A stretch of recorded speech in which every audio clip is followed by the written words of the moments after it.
দর্শক, গতকালকে দুপুরের দিকে বাংলাদেশ ভারতের হাইকমিশনারকে ডেকে পাঠিয়েছিল বাংলাদেশ সরকার এবং তাকে তলব করেছিল। তলব করে নানা কথা শুনিয়েছে।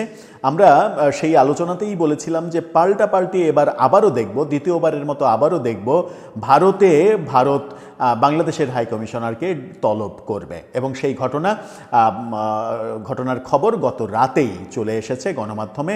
ভারতেও বাংলাদেশের হাইকমিশনারকে ডাকা হয়েছে। ডেকে কি বলা হলো, কি আলোচনা করা হলো, বাংলাদেশের গণমাধ্যম, বিবিসি বাংলা, ভারতের গণমাধ্যম এবং এই সংক্রান্ত আর কি কি খবর তৈরি হলো যেগুলো চাঞ্চল্য সৃষ্টি হওয়ার মতো খবর, সেই খবরগুলো নিয়ে আলোচনা করে বোঝার চেষ্টা করব ভারত বাংলাদেশের সম্পর্ক আদতে কোন পর্যায়ে আছে এবং বাংলাদেশ সরকার এটাকে কোন পর্যায়ে আছে বলে মনে করছে।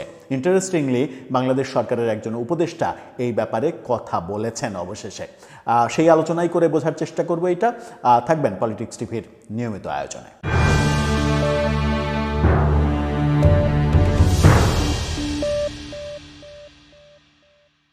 দর্শক, বলছিলাম দ্বিতীয়বারের মতো বাংলাদেশের হাইকমিশনারকে ভারতে পররাষ্ট্র মন্ত্রণালয় তলব করে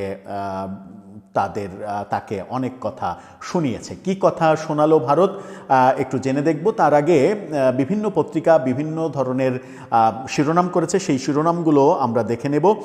সেই শিরোনামগুলোর মধ্যে রয়েছে বাংলাদেশের পত্রিকার শিরোনামটা দেখে নিন। বাংলাদেশের কালের কণ্ঠ বলছে, দিল্লিতে বাংলাদেশের হাইকমিশনকে আবারও তলব। এই খবর যখন কালের কণ্ঠ দিচ্ছে তখন বিবিসি বাংলা বলছে, দিল্লিতে বাংলাদেশের হাইকমিশনারকে পাল্টা তলব।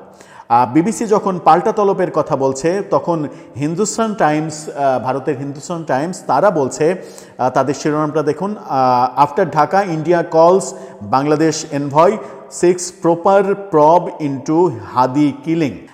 এই শিরোনামে হিন্দুস্তান টাইমস তারা বলছে। এই কথা যখন হিন্দুস্তান টাইমস বলছে তখন আনন্দবাজার কি বলছে, আনন্দবাজারের শিরোনামটা দেখুন। সেখানে বলছে, হিংসার দায় হাসিনার কাঁধে চাপালেন ইউনূস, নিশানায় ভারতও, অশান্ত বাংলাদেশে সুষ্ঠু ভোটের বার্তা কমিশনের। এই সব কিছু মিলিয়ে তারা নিউজ করেছে। এই খবর যখন আনন্দবাজার দিচ্ছে তখন ওদের গণমাধ্যম এই সময় ইন্টারেস্টিংলি ওই দীপু দাস হত্যাকাণ্ডের ব্যাপারে সরকারের যে অবস্থান সেই অবস্থান সম্পর্কে বলছে। তারা শিরোনাম করেছে এরকম, দীপু দাসের পরিবারের দায়িত্ব নিল সরকার, সংখ্যালঘুদের সুরক্ষা নিয়েও এলো বড় বার্তা। যেটা নিয়ে ভারতে ক্যাচাল হচ্ছে, সেই ক্যাচালের পরিপ্রেক্ষিতে বাংলাদেশ সরকার কি ব্যবস্থা নিয়েছে সেই বার্তাটা এই সময় দিচ্ছে। বাংলাদেশের একজন উপদেষ্টা কি বলছেন সেই ব্যাপারে পরে আসবো। তার আগে ভারতে কি ঘটলো আমাদের হাইকমিশনারকে ডেকে সেগুলো একটু জেনে নিব। বিবিসি বাংলা কি বলছে তাদের খবরে। সেখানে বলা হচ্ছে, ঢাকায় ভারতের হাইকমিশনারকে তলবের কয়েক ঘন্টার মধ্যে নয়াদিল্লিতে বাংলাদেশের হাইকমিশনার এম রিয়াজ হামিদুল্লাহকে পাল্টা তলব করেছে ভারতের পররাষ্ট্র মন্ত্রণালয়। তাকে কি বার্তা দেওয়া হয়েছে সে ব্যাপারে তাৎক্ষণিকভাবে কেউ কিছু জানায়নি। তবে কূটনৈতিক মহলে ধারণা করা হচ্ছিল যে একটা পাল্টা পদক্ষেপ হিসেবে বাংলাদেশের রাষ্ট্রদূতকে ডাকা হতে পারে। এর আগে মঙ্গলবার দুপুরে ভারতীয় হাইকমিশনার প্রণয় ভার্মাকে তলব করে দিল্লিতে বাংলাদেশের কূটনৈতিক কনসুলার এলাকাকে লক্ষ্য করে নিরাপত্তা পরিস্থিতি নিয়ে উদ্বেগ জানানো হয়েছে। এই যে পাল্টাপাল্টি যে ব্যাপারটা সেটা হচ্ছে যে ভারতে বাংলাদেশের হাইকমিশনারকে ডেকে মূলত যে ব্যাপারটা বলা হয়েছে সেটা হচ্ছে, দীপু দাস যে ময়মনসিংহের ভালুকায় সনাতন ধর্মের দীপু দাসকে মেরে পুড়িয়ে ফেলা হয়েছে, সেই ঘটনা নিয়ে চট্টগ্রামে দুই সনাতন ধর্মের মানুষকে দরজায় তালাবদ্ধ করে পুড়িয়ে মারার চেষ্টা করা হয়েছে। এই ঘটনাগুলো ভারত বাংলাদেশকে জানিয়েছে এবং এই ব্যাপারে কার্যকর পদক্ষেপ নেওয়ার জন্য বাংলাদেশকে বলেছে ভারত। এবং সেই বলার পরেই আমরা দেখছি যে বাংলাদেশ এই সময় যেটা শিরোনাম করেছিল, তারা বলেছিল যে দীপু দাসের পরিবারের দায়িত্ব নিয়েছে বাংলাদেশ সরকার। শিক্ষা উপদেষ্টা গতকালকে দেখা করেছিলেন দীপু দাসের পরিবারের সঙ্গে, দেখা করে তার পরিবারের সমস্ত দায়িত্ব সরকার নেবে এই ঘোষণা দিয়েছেন। ভারত বাংলাদেশের সম্পর্ক আদতে কোথায়, কি অবস্থায় বিরাজ করছে, এই ব্যাপারে ইন্টারেস্টিং তথ্য দিয়েছেন আমাদের অর্থ উপদেষ্টা সালেউদ্দিন আহমেদ। তিনি গণমাধ্যমকে বলেছেন, এই শিরোনামটা দেখে নিন, কালের কণ্ঠের শিরোনাম। সেখানে বলা হচ্ছে, ভারতের সঙ্গে সম্পর্ক স্বাভাবিক করতে কাজ করছে সরকার। অর্থ উপদেষ্টা, অর্থাৎ ভারতের সঙ্গে সম্পর্ক স্বাভাবিক নেই সেটা স্বীকার করছে সরকার, স্বাভাবিক করার জন্য সরকার কাজ করছে। কিন্তু তিনি মূলত কি বলছেন, তিনি দুই ধরনের কথা বলেছেন। কি? অর্থ উপদেষ্টা সালেউদ্দিন আহমেদ বলেছেন ভারতের সঙ্গে অর্থনৈতিক সম্পর্ক স্বাভাবিক আছে। কিভাবে স্বাভাবিক আছে?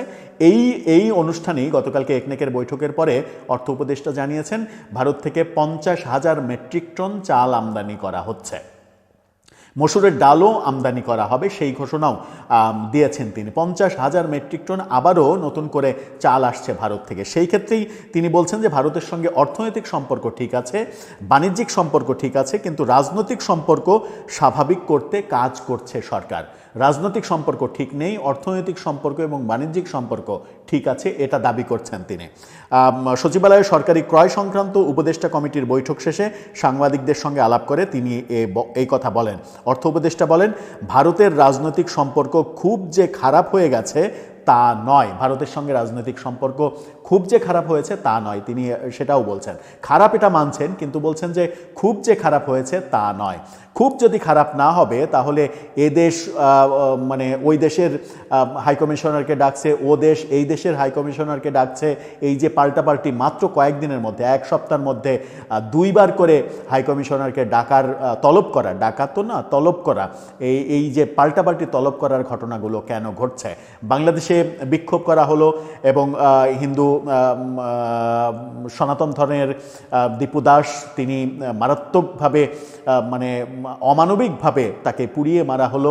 সেই ঘটনার প্রতিক্রিয়ায় ভারতে বিদ্রোহ হচ্ছে, বাংলাদেশে এক ধরনের ভারত বিদ্বেষী স্লোগান দেওয়া হচ্ছে, কথাবার্তা বলা হচ্ছে, 7 সিস্টার্স আলাদা করে দেওয়ার কথা বলা হচ্ছে, ভারতে বাংলাদেশে হাইকমিশনে হামলা করা হচ্ছে। এই ঘটনাগুলো যদি চলতেই থাকে আর মাঝখান থেকে পাকিস্তান যদি এর সুযোগ নিতে চায়, যেমন পাকিস্তানের তরুণ এক রাজনৈতিক নেতা বলেছেন যে ভারত যদি বাংলাদেশের দিকে কোনো কিছু করে তাহলে পাকিস্তানের মিসাইল জবাব দেবে। এই যে উস্কানি, মাঝখান থেকে এই যে উস্কানি, এই উস্কানির মাধ্যমে ভারত বাংলাদেশের সম্পর্ক আরও খারাপ হতে পারে। সেই ব্যাপারে আমাদের সচেতন থাকতে হবে এবং অর্থ উপদেষ্টা যেটা বলছেন সেটা একটা অবাক করা ব্যাপার। মানে অর্থনৈতিক সম্পর্ক আছে, বাণিজ্যিক সম্পর্ক আছে, রাজনৈতিক সম্পর্ক তাহলে থাকবে না কেন? আপনি রাজনৈতিক সম্পর্ক রাখতে চাইবেন না কেন যদি অর্থনৈতিক সম্পর্ক থাকে, বাণিজ্যিক সম্পর্ক থাকে? রাজনৈতিক সম্পর্ক না রাখার কারণ কি? না রাখার কারণ কি এটা যে মানে আপনারা ভারতের পছন্দের সরকার না, কিংবা আপনারা ভারতকে পছন্দ করেন না, শুধুমাত্র এই ব্যাপারের কারণে বাংলাদেশের জনগণ সাফারিংসের মধ্যে পড়বে? আমার মনে হয় যে সেটা উচিত হবে না। যে কোনোভাবেই হোক বন্ধুত্বের, মাখামাখি বন্ধুত্বের দরকার নেই, অন্তত সম্পর্কটা যেন শত্রুতার পর্যায়ে না যায় সেই চেষ্টাটা আমাদের যতটুকু কর্তব্য আমাদের তরফ থেকে করা উচিত। এরপরে যদি তারা না করে তাহলে হয়তো তাদেরকে দোষারোপ করার জায়গা তৈরি হবে, আমরাও আন্তর্জাতিকভাবে সেগুলো বলতে পারবো। দর্শক, আপনার ভাবনা এ ব্যাপারে জানিয়ে লিখতে পারেন আমাদের কমেন্ট বক্সে।